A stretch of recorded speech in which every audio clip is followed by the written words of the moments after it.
Hola amigos, que la paz del Señor esté siempre con ustedes. Mi nombre es José Moreno. Es un gusto tener la clase semanal y que la podamos compartir juntos, ¿no te parece? El día de hoy vamos a continuar con nuestro estudio sistemático, verso por verso. Estaremos tratando de llevar un estudio mucho más profundo del que hemos hecho en algunas otras ocasiones o seguramente el que tú vayas a encontrar en algún otro lugar. En esta ocasión vamos a estar estudiando Primera de Juan, sí, la primera epístola del apóstol Johanán, pero en su capítulo 2, regresando al camino. Será regresando al camino. Y hay una frase que mi papá decía, él nos ayudaba muchas veces con sus frases y en una ocasión nos dijo: un problema bien planteado es un problema a medio resolver. Obviamente esto lo hacía con una perspectiva positiva, ¿verdad? Todos queremos resolver un problema que tengamos en la vida. Sin embargo, a veces se nos hace muy difícil porque vemos el problema desde su inicio hasta su final y pareciera que esos problemas se vuelven gigantes ante nuestras posibilidades. Pero mi papá nos decía: no es así. Si tú defines perfectamente dónde está el problema, cuál es el problema, entonces tú tendrás ya medio trabajo hecho. Y verás que esa situación no será tan difícil de sortear. Bueno, pues el capítulo 2 de la primera carta del apóstol Juan, precisamente podemos ver esto en cuanto a nuestra vida espiritual. En una ocasión estaba yo con un grupo de niños y en eso pues estaban platicando sobre si los niños eran buenos o no, los que conocían, sus amiguitos del kinder. Estoy hablando de esa edad de niños. Y una niña dijo: en mi salón hay una niña mala. Ay, ¿por qué dices que hay una niña mala? Dice: porque el otro día yo llegué al salón y la niña me hizo así. Tal vez hacer un guiño, hacer un gesto bueno de ese tipo no sea algo bueno. Sin embargo, no necesariamente nos está diciendo que esa niña fuera mala en sí. Sin embargo, la niña que estaba dando su reporte, su triste reporte de lo que ocurría en su salón, ella consideraba que efectivamente tenía en su salón de clases a una enemiga y obviamente eso le afectaba día a día. Pero vamos a la primera de Juan, capítulo 2, y vamos a ver qué es lo que el texto nos dice acerca de regresando al camino. Primera de Juan 2, 1 al 6. Hijitos míos, estas cosas os escribo para que no pequéis. Y si alguno ha pecado, abogado tenemos para con el Padre, a Jesucristo el justo. Y Él es la propiciación de nuestros pecados, y no solamente por los nuestros, sino también por los de todo el mundo. Y en esto sabemos que nosotros le conocemos si guardamos sus mandamientos. El que dice: yo le conozco, y no guarda sus mandamientos, el tal es mentiroso, y la verdad no está en él. Pero el que guarda su palabra, en este verdaderamente el amor de Dios se ha perfeccionado. Por esto sabemos que estamos en él. El que dice que permanece en él debe andar como él anduvo. Aquí tenemos algo muy interesante.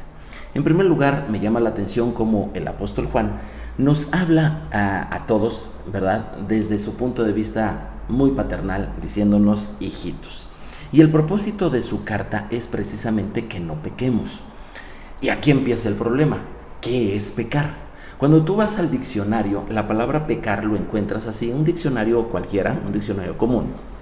Dice así: pecado, pensamiento, palabra o acción que en determinada religión se considera contra la voluntad de Dios o los preceptos de dicha religión. Les aseguro que lo leí varias veces y estuve a punto de entenderle. Sin embargo, definiciones tan ambiguas, tan subjetivas, que no definen nada como esta, pues sí, el hecho de que existan en un diccionario pues no ayuda, pero el hecho de que exista en la mente de las personas, esto genera un problema. Acuérdate que nosotros tenemos que definir exactamente un problema para poder resolverlo de una mejor manera. Aunque no lo parezca, la mayoría de las personas tienen un concepto así de ambiguo, así de abierto, así de subjetivo de las cosas que son correctas y las cosas que no son correctas. Yo me pregunto si al día de hoy, por ejemplo, no existieran los relojes, no se podía medir el tiempo con precisión, o no se podían medir las longitudes, los volúmenes, las distancias. ¿Te imaginas que no existiera lo que llamamos el metro, ¿sale? Que no existiera el centímetro y que todo fuera arbitrario, que todo fuera subjetivo y que todo fuera al gusto de cada quien? Oye, ¿qué tan lejos está la ciudad tal? No, pues está muy lejos. Otros dirán, no, está muy cerca.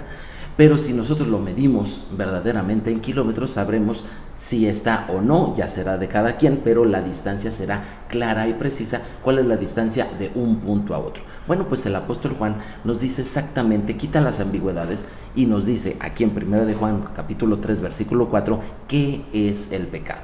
¿Vale? Y dice así: todo aquel que comete pecado infringe también la ley, pues el pecado es la infracción de la ley. Hay otra versión, una versión textual hebraica que lo dice lo mismo, pero fíjate cómo lo dice. Todo aquel que practica el pecado vive violando la Torá, porque el pecado es la infracción de la Torá. Queda todavía mucho más claro. Recordemos que Juan no era de nuestra nacionalidad ni de nuestro tiempo. Él es un judío del primer siglo y él tiene muy presente en su instrucción desde niño la Torá. Él sabe perfectamente qué es lo correcto, lo que dice la Torá, y qué es lo incorrecto, lo que está en contra de la Torá. De hecho, así de simple, así de claro, tiene que ser una definición de lo que está bien y lo que está mal, para que nosotros podamos, pues sí, con facilidad arreglar nuestra vida si es que lo necesitamos. Porque ahí dice, si hemos pecado, no te preocupes, abogado tenemos para con el Padre, a Jesucristo el justo. O sea, de parte de Él están las cosas puestas, de parte de Él, por decirlo así, la oficina del abogado está abierta. Pero ahora, ¿qué pasa de parte tuya, de parte mía, de parte del ser humano? ¿Qué es lo que tenemos que hacer? Si seguimos con ambigüedades, no vamos a avanzar, porque aunque tengamos un excelente, el mejor abogado, si nosotros no definimos exactamente lo que está mal y lo corregimos, pues poco se podrá hacer en cuanto al asunto. Ahora, hay algunas personas que dicen, bueno, pero si ya que me quedó tan claro que pecar es infringir la Torá, y la Torá tiene muchos mandamientos, ¿verdad? En realidad se consideran que hay 613 mandamientos, pero pensemos en los 10 mandamientos, en los 10 mandamientos de Moisés. Tú los conoces, los repasas continuamente en tu mente, con tu familia, con tus amigos, ¿sabes cuáles son? Y una vez que lo sabes y los defines, bueno, es fácil definir si la persona está o no pecando. Pensemos una persona que dice que se enamoró de alguien que no es su cónyuge, ¿verdad? Y que quiere a esa persona y bueno, ya lo que sucedió es que dejó pasar algo de la Torá que no debía haber dejado pasar. ¿Por qué? Porque los 10 mandamientos dicen no adulterarás. ¿Cómo es que una persona llega a serle infiel a su pareja en la vida? Bueno, precisamente porque ignora, pasa por alto o no le interesa precisamente la regla, el mandamiento, lo que está allí. La regla que es muy clara. ¿Sabes qué? Tienes que ser fiel en tus relaciones, tienes que ser fiel en tu relación conyugal. Si no lo eres, estás pecando. Y hay personas, inclusive que se dicen creyentes, que dicen, bueno, es que así Dios lo permitió. Como si Dios tuviera la culpa de su falta de disciplina y de su ambigüedad y de su propia y solita autopercepción de las cosas, ¿verdad? Que no es otra cosa más que pecado. Efectivamente, pecado. En este mundo posmoderno que nos tocó vivir y ideologías que sigan, a la gente le acomoda mucho pensar que todo es subjetivo, que todo es relativo y que aquello que se define lo limita o lo está molestando, pero esto no es así. Es cierto, hay muchas cosas que son relativas. Por ejemplo, el color favorito que tú tengas, el lugar que tú prefieras para descansar, vacacionar, alguna lectura que tú tengas, alguna película que quieras ver, en fin, al lugar que quieras ir. Hay muchísimas cosas que están sujetas al gusto de cada quien. Pero también hay cosas absolutamente abstractas y que tienen que ser una regla precisa. Imagínate, si no existieran esas cosas, no existirían, por ejemplo, los ingenieros, no existirían, ¿verdad?, los constructores, no existirían los científicos. ¿Por qué existe todo esto? Porque así como necesitamos cosas que son relativas, así también necesitamos cosas que simple y sencillamente son absolutas, como las medidas. Y en el mundo de la espiritualidad, en el mundo que nos revela la palabra de Dios, nos dice exactamente que el pecado no entra dentro de lo relativo, sino que es una definición absoluta. Bueno, pero ahora hay muchas personas que dicen por ahí, cuando alguien no quiere hacer algo, no busca razones, sino busca pretextos. Seguramente tú has escuchado que obedecer la Torá o cumplir la Torá es algo muy difícil. Son cosas que yo he escuchado desde que soy niño. Inclusive personas que se dicen expertas en la Biblia hacen de esto toda una filosofía. Obedecer la palabra de Dios es algo muy difícil. Hay algunos que se atreven a decir que es inclusive imposible. No. Yo he escuchado que le han dicho: ¿quiere usted obedecer la palabra de Dios? Eso es imposible para el ser humano. Imposible. Vamos a ver qué dice el Señor Jesús. Dice: porque mi yugo es fácil y ligera mi carga. Eso está en Mateo 11:30. En el texto aquí, la palabra yugo viene del griego. Acuérdate que el Nuevo Testamento fue escrito en griego, son los escritos que tenemos, los más antiguos, los más originales que tenemos, están todavía en griego. Y aquí la palabra yugo es la palabra zugos. Y fíjate lo que significa zugos. Es cierto, significa yugo, pero también significa peso, ley u obligación. Así que podemos decir que cuando Jesús dice mi yugo, está diciendo mi ley. Mi ley. ¿Y qué dice con respecto a su ley? Dice que es fácil. La ley del Señor es fácil. No solamente es perfecta, no solamente es eterna, sino la ley del Señor es fácil. No es difícil. Una persona que quiera en verdad dejar de mentir, en verdad le es fácil dejar de mentir. A lo mejor tiene esas ideas de esos supuestos predicadores que eso es muy difícil y que para el ser humano esas cosas... No. Mira, un problema bien planteado es un problema medio solucionado. Y dejar de pecar es una cosa que Jesús dice fácil. ¿A quién le crees? ¿A Jesús? ¿O a aquellos que te dicen que dejar de pecar es algo imposible? Dice, mi yugo es fácil. Y luego dice, y ligera mi carga. Ahí la palabra que está hablando de fácil, digo porque a lo mejor dices, bueno, ¿qué es fácil? Bueno, fácil es la palabra Christos en griego, y eso significa bueno, significa útil, significa inclusive agradable. Sí, así es. Fácil significa que es algo bueno, que nos va a hacer bien y que va a ser agradable. Fíjate que en el momento en que las personas, me consta, tanto en mi propia vida como en otras que han querido también abrazar como yo esta enseñanza, cuando ellas hacen el clic, cambian de chip, por decirlo así, dan el paso, cruzan el río, cruzan el Jordán y empiezan a dejar de pecar, las cosas se les empiezan a hacer mucho más fácil con respecto a la palabra de Dios. Acuérdate, mucho de la lucha que hay en este sentido espiritual está ocurriendo aquí entre nuestras dos orejitas. Así es, entre nuestra mente. Algún amigo me dijo, mira, yo no puedo evitar que los pájaros vuelen sobre mi cabeza, pero lo que sí puedo hacer es evitar que hagan un nido, ¿sale? Así son los pensamientos que no nos ayudan. Así que de la misma manera tú no puedes evitar que malos pensamientos pasen por tu cabeza, pero lo que sí puedes hacer es evitar que se provoquen, que se sienten allí, que hagan su casita, que hagan su nido. Primera de Juan 2, 12, 14 dice así: os escribo a vosotros, hijitos, porque vuestros pecados han sido perdonados por su nombre. Os escribo a vosotros, padres, porque conocéis al que es desde el principio. Os escribo a vosotros, jóvenes, porque habéis vencido al maligno. Os escribo a vosotros, hijitos, porque habéis conocido al Padre. Os escribo a vosotros, padres, porque habéis conocido al que es desde el principio. Y os escribo a vosotros, jóvenes, porque sois fuertes y la palabra de Dios permanece en vosotros y habéis vencido al maligno. El proceso de mejora en el ser humano es algo que está presente durante todas sus edades. Aquí habla de hijitos, de jóvenes, de padres, en fin, etc. Sin embargo, para todos el mensaje al respecto es exactamente el mismo. No existe esto de que hay un mensaje para los jóvenes, hay un mensaje para los niños, hay un mensaje respecto a lo que estamos tocando, es el mismo.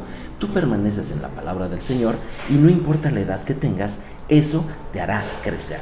Pero llama la atención cuando habla de los jóvenes, porque ahí está diciendo claramente que ellos son fuertes, y vaya que sí son fuertes. Me gusta mucho ver a mis hijos cómo hacen ejercicio y me recuerda mucho cuando yo era joven y también lo hacía. El joven le gusta mucho ver cómo su fuerza va creciendo, cómo sus capacidades físicas se van incrementando, y bueno, esto es algo característico del joven. Pero aquí habla de la fuerza del joven, sí, puede ser que sea de la física, pero está hablando de su fuerza de decisión, de su fuerza, de su ímpetu en la vida. Si hay algo que uno puede admirar en un joven es la decisión, la tenacidad. Porque pues a lo mejor puede ser por una buena alimentación, puede ser por elegir buenas amistades, puede ser también algo muy bueno en los jóvenes, terminar su carrera, si es que han decidido estudiar una carrera universitaria, o también poner un negocio. Esa fuerza y ese ímpetu que los jóvenes le ponen a la vida es algo muy bueno. Bueno, en la vida espiritual el joven también puede ser un baluarte, ¿verdad? Un verdadero ejemplo de fortaleza. Pero al igual que el niño, al igual que el grande, al igual que el joven, el mayor, esta persona también debe de fortalecerse. ¿En qué? En permanecer en la palabra del Señor.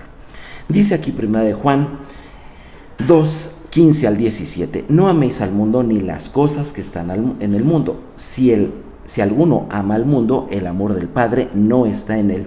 Porque todo lo que hay en el mundo, los deseos de la carne, los deseos de los ojos y la vanagloria de la vida, no proviene del Padre, sino del mundo. Y el mundo pasa, aquí está un detalle importante, el mundo pasa y sus deseos, pero el que hace la voluntad de Dios permanece para siempre.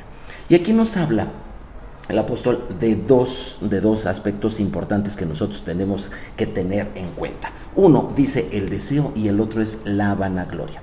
¿Es malo desear? Por supuesto que no, es algo propio del ser humano. El problema de los deseos es cuando estos están fuera del control. ¿Tú has visto alguna carrera de Fórmula 1 o algunos de esos Grand Prix? Mira, esas potentes máquinas tienen la capacidad de volar. Sí, así es. Avanzan a velocidades inclusive superiores a los 300 kilómetros por hora. Mi hermano y yo nos gustaba mucho armar modelos a escala de aviones y nos dimos cuenta que aquellos aviones de hélice lo único que necesitaban era alcanzar los 300 kilómetros por hora y su diseño aerodinámico los levantaba del suelo. Así que nos asombró cómo automóviles tienen la capacidad, si les pusieran alas, precisamente de volar. Pero ¿qué es lo que mantiene a ese coche en el suelo? Y sobre todo, ¿qué es lo que mantiene a ese automóvil, a ese vehículo controlado en las curvas? La gran pericia del piloto. Sí, efectivamente. Todos esos pilotos de Fórmula 1 tienen la disciplina, la capacidad, la fuerza y el conocimiento para poder mantener esas máquinas pegadas al suelo y que no se salgan en las curvas. De la misma manera, tú y yo tenemos que hacer algo similar con los deseos. Nuestros deseos son mucho más potentes que un Ferrari, que un coche de Fórmula 1, que uno de Grand Prix. Tienen mucha más fuerza que ellos. Nos pueden levantar a alturas que posiblemente llegasen a ser peligrosas. Así que es importante que los deseos que tú vivas los filtres verdaderamente como un buen piloto de Fórmula 1, tú los tengas bajo control. Y también la vanagloria. Por vanagloria, ¿sí?, del griego, alazoneia, es soberbia, jactancia o confianza propia. La soberbia es algo que echa a perder el buen carácter de una persona. Y es importante que tú también tengas esto no solamente controlado, sino inclusive fuera de tu Fórmula 1, ¿sale? Finalmente dice 1 de Juan 2, 26 al 29, os escribo esto sobre los que os engañan, pero la unción que vosotros recibisteis de él permanece en vosotros y no tenéis necesidad que nadie os enseñe, así como la misma unción os enseña todas las cosas y es verdadera y no es mentira según ella os enseña. Permaneced en él. Y ahora, hijitos, permaneced en Él, para que cuando se manifieste tengamos confianza, para que en su venida no nos alejemos avergonzados. Termina la carta con esta frase: si sabéis que Él es justo, sabed también que todo aquel que hace justicia es nacido de Él.